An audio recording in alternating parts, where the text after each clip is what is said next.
He's learning how to solo. He's starting to feel like he's not alone. His local club welcomed him in like one of their own. He is one of their own. He's a newcomer, and he belongs where we all belong. GAA, where we all belong.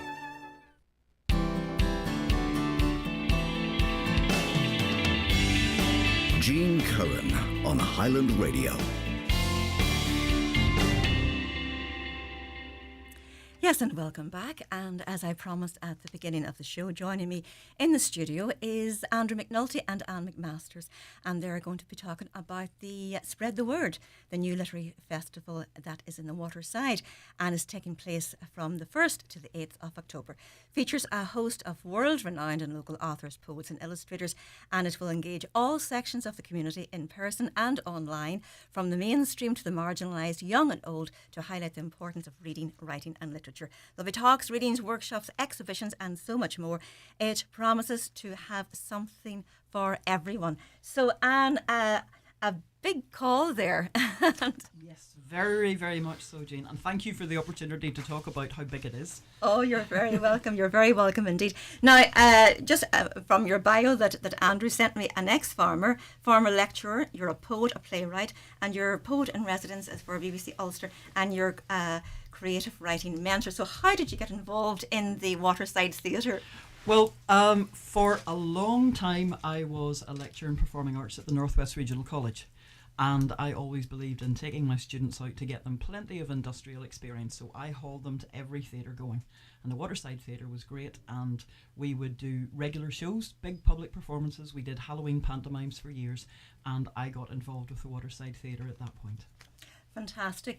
And so, you know, you're planning this festival, I'm sure, for a long time. When was the idea planted to run such a large festival, Anne? It's been months and months. I think it's all blurred at this point. But we were taking a look. It's certainly one of the discussions I've always had with Ian Barr was to talk about how much talent there is in this city, how much literary talent, and to actually look at a showcase where you can actually go to something that's homegrown, that's built and developed, and that brings in readers from all over the world as well as from the local and regional areas. And we thought it was about time. Uh-huh. So did it obviously took an awful lot of planning to get this very impressive programme together. You say it engages all sections of the community and it includes so many diverse elements of literature. You have everything in it. That's what we're hoping. We had, I think our mantra, and I'm sure Andrew will back me up on this one, had been, we'll start small. And then it sort of ran and we were chasing after it. But what we did want to do was to engage so many levels of the community. Not everything is in person, it's online, because we've got really used to being online via Zoom since COVID came.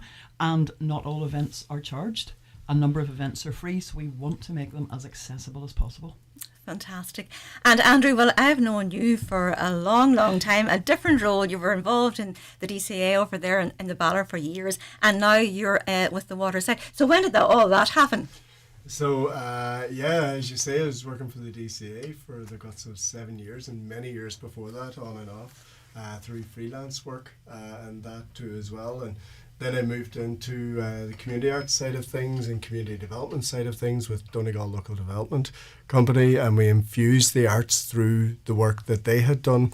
And then I was offered the opportunity to go for the programs manager with Waterside Theatre, and it was really a role that I couldn't turn down. It's the ethos that the building has. It's the work that they do. I had met Ian Barr, the CEO of Waterside Theatre, at the interview, and I went, I really want to work for this man here. He was quite inspirational, and he had a very positive can-do attitude, and the board and management in the theatre have lived up to every aspect of the promise that we made each other when I joined the theatre, and that was for me to develop programmes and for them to allow me the space to do that, which they absolutely have, and the support is there. And Anne as well is on the board of directors in the theatre, and it just does provide you with that freedom. There's a trust there, and there's a framework there, and there's a support there as well that allows you to carry out the work that you want to do. And being a Donegal man as well, I I'm looking to pull as much as I can back over the border too as well. So it's a real, there is no border. Derry's always been our city. It's always been there. And the work that we have done, I actually staged, mounted 2 shows in Waterside Theatre when I worked in the DCA as well. So there has been that prior relationship built up. It's a familiarity as well. And the work and this literary festival is one example of the good work and the expressive work and the community-based work that the theatre is looking to engage audience members with. So it's really exciting. I'm very excited to be there. Great. Now, your promo says that it includes workshops, talks, readings, exhibitions. So maybe we could start off with the workshops. What workshops are there? I've read now there's something for everybody in it. Oh, there absolutely is, Jean. 36 events in total, and we have them over 15 different sites and venues. And the workshops themselves will take place, some in the theatre, some in the Gateway Studio, which is a standalone space at the theatre site. We'll be going into the libraries for storytelling, and we're linking up as well. We thought that it was important to partner up with local organisations that already provide this service, and we have a great partnership with the Makey Uppers in Derry, and they are going to be doing 2 bits of work for us. That's Gemma and Sorka. They're going to be in the libraries with their storytelling, and the storytelling is really quite good in that it is utilising the arts again to look at place, and in particular they're going to be looking at places for new communities and a safe place for all to come. So that's really exciting. That's happening on the 2 Saturdays. The storytelling also, as well as that, we have writing, creative writing for young adults workshops, and what they're going to do is they're going to go into the schools as well, the secondary schools, and that'll be Gemma and Sorka again working together this time. They'll be doing the storytelling by themselves, but they'll be working together this time, going into the schools and eliciting the stories from the participants themselves on issues around place and those themes that are important to them and that will engage them too as well. Continuing on from that, we have lots more workshops that will be happening as spin-offs to the main events. So there'll be a main event nearly every single night, and that usually will take place in the theatre. And we have also a couple of partner organisations. We also have an online main event too that Anne will be chatting about in a wee second. But the workshops then will spin off, and I was talking about the Donegal connection there as well. I have Winifred McNulty, who's coming along, a well-known Donegal writer who's coming along, and she is going to do The Right Place, it's called. They're going to start off in the theatre, and then they're going to walk around the local area, and they're going to look for, she's already been down, and I took her around and kind of went, go that direction or this direction. So it'll be very exciting. They're going to come back then after walking around the local area. We have St. Collins Park and all of that. The Peace Bridge is just right beside us. Ebrington Square is right beside us. So we have a lot of things in very near hand that they're going to come back then to the theatre, and they're going to write those up. I'm trying to talk really quickly because it's such a big program. And Jean, I know you're looking at me going, I forgot how much he can talk. I know. Never. And my apologies in advance for this. Never. But no, it's just such a great program. There's so many. We have introduction to novel writing as well. That's, as Anne talked about earlier, that's going to be online. That's going to be a terrific workshop. That's going to be R.B. Kelly is going to take us through that. We have Divine Crime Writing Workshop also. That's going to be online for us. And Damien Gorman on the last day, he is going to go up to the library as part of his main event later on that evening. And he is going to be taking us through his workshop based on that too as well, on his work later on. We also have a very, very good and exciting comic book workshop. It's called Boom Comic Book Workshop, and that will happen in the theatre. And it'll be about creating your own comic book with Danny McLaughlin from Revolve Comics. And that'll be really exciting stuff. And they're booking up really quickly, so that's kind of, I suppose, a sign that we're doing something right in that too as well. So I may have forgotten a couple of bits, but I'll try and pepper it throughout as well, Jean. But that's us. That's what we're going to set out at first anyway. Fantastic. And Anne, like, as well as the workshops, you have some very impressive people come to give talks and readings. Well, I'm just looking here. You've got Liz Weir, and you've got Mammy Banter, and you've got Lucy Caldwell, to name but a few. What other big names are coming? Well, we've got we've got those folks. We have Lem Sissay is coming along, poet. What do I say about this man? Poet, mentor. He holds professorships. He has lifted so many awards, but he has the most powerful story of his own early life and how he has written through that and written about that. And he's also going to be doing a question and answer session after he gives his talk and his readings. So it's very interactive and very engaged. And you've got exhibitions as well as part. There's one by PJ Lynch, is it? Oh, there absolutely is. And what we've done, and I've had a great crack in talking to writers about this. PJ is a number of years ago. I went to the opening of one of his exhibitions, and I work as a poet now. And he was giving a talk, as he does. He's wonderful about explaining his work and the ideas he comes up with and how he's generated ideas and what he's working on. And he started to show a number of images, and one of them just hit me between the eyes, and I thought, oh my God, I have to write about that. Went out, started writing a poem on my phone and gathering notes, and then came back to that, and I thought, right, this is ekphrastic writing, where you are looking at images and you are getting a response to them. And so one of the things we're doing, in addition to having PJ coming along and having an evening with him and having the exhibition running, is that writers will be able to come into the Waterside Theatre and spend some time in there with his exhibition and use his images for ekphrastic writing. So we're trying to appeal to everybody. You know, if you're into memoir writing, you can go and have a workshop with Joe Egan as well. You can learn, as Andrew was saying, you can learn about comic book design if you're 18 and up, 11 and up, excuse me, 11. My name's the right way around.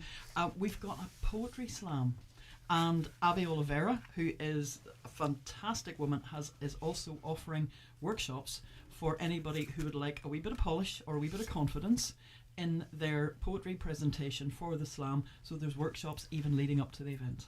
Fantastic. Well, one event in particular just struck me as one that's going to be really interesting is Time for Crime in the Lifford Old Courthouse. It's sort of, you've got, Claire Allen, I've talked to her about her books, is one of the people, and Brian McGilloway, is it? That's right. That's right. So tell us a wee bit about that on the Thursday night, Anne. Oh, it was. I'm also going to defer to the Donegal man here as well. Okay. I think it was too good a chance to pass up. And the thing is, although we are the core of and the nexus of the festival itself is the Waterside Theatre, but we are everywhere. And we're better than Lifford Courthouse. I have to agree with Anne there. Definitely, we're better. I would have worked with Gillian quite a bit in the past, and I think it's just all about that building on relationships. And Derry Strabane District Council are supporting this festival. They're funding it, so they are fully behind us, bringing it across the river over into Lifford, and what an opportunity, having a Time for Crime in the old courthouse. It was something that we absolutely could not miss out on. It's the setting, and I was at a gig there fairly recently, and it's just picture perfect with the big windows, and you can just see the panels sitting down, having a good conversation, and as you say, very well known writers in the room, and most of it will be actually before the event and after the event, when everybody's mingling around and having a chat about what inspires them, what encourages them. And what I found with a lot of the artists involved and writers involved in this is they're very giving of their time, their experience, and they're very willing to talk to audience members if they want to come up after, if they want to have a chat. Now, I'm not saying that's definitely going to happen, putting them on the pressure, under pressure. But it is one of those things that you do find. You go along to the gig, and it's the meeting before the meeting. It's the cup of tea after the meeting, that type of a thing. And I think it was important for me to get it into Donegal. And you never know, we might get as far as the Ballard the next time. I like the sound of that. You never know. That's also the good point, because this isn't a one-off. Will be, it's something that I don't even want to think about with a week to go before the festival begins. I would like to get through that week and be happy and alive at the end of it. But we're already sitting, even when we were going through lists of people, and it was such a difficult time to actually choose, because we could have gathered in even more, but we thought, no, rather than have a nervous breakdown on the first one, we'll build up to it. But we're already talking about the next one. Fantastic. And you're very generously going to give me 2 tickets, I think, tonight to give away to a lucky listener for that Time for Crime, and it's on at 7 p.m. on Thursday the 6th in the Lifford House. And actually, I sort of thought of a question that they could text in on the text, and there's a well-known saying: if you can't do the bleep, don't do the crime. So if you can out there now, fill in that missing word. If you can't do the bleep, don't do the crime. You can text me 08660 25,000, and you could be the winner of 2 tickets for that fabulous night in the Lifford Courthouse on Thursday the 6th of October at 7 p.m. And as well, it's online and it's in person as well. A blended festival that's become very popular since COVID. It has. I do a lot of work with, I mentor a lot of writers, and I also run a number of writing groups and various things. Writers have been so lonely over COVID, and although Zoom hasn't been perfect, it's become a habit, and it connected very lonely, very creative people who really missed being in groups.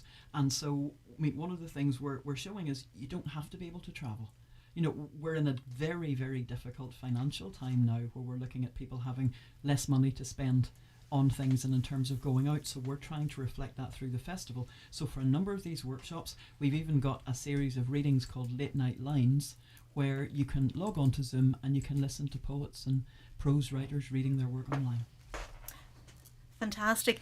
So as I said, it's such a comprehensive programme, and as I said, we could be here until the end of the show talking about all the things that are in it. So if you wanted to book, Andrew, where do people book or find out more information about what's on in the Waterside Theatre Festival? Well, indeed. Can I just give you 2 pieces of information before I do that, Jean, if that's all right? I know you're looking at me going, no, but these are two really good legacy. Permission granted. Thank you.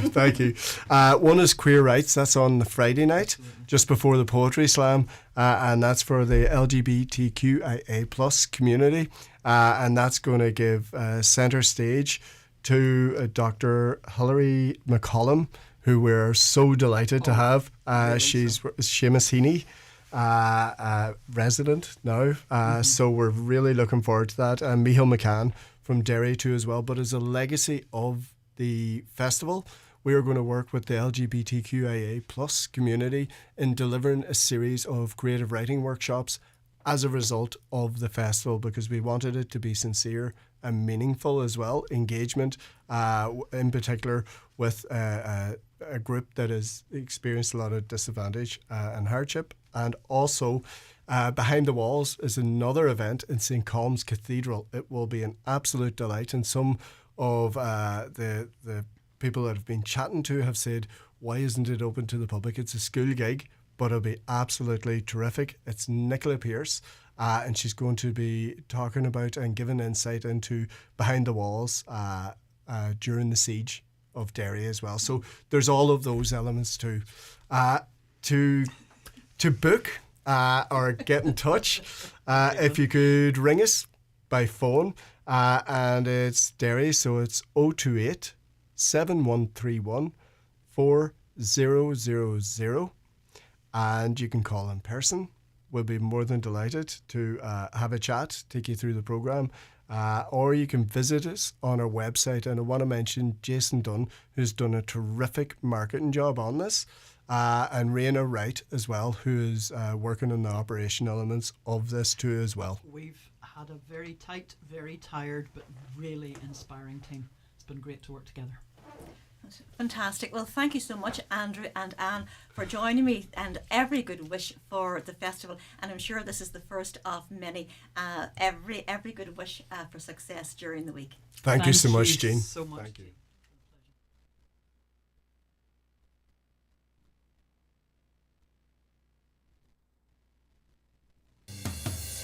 You're listening to Jean Curran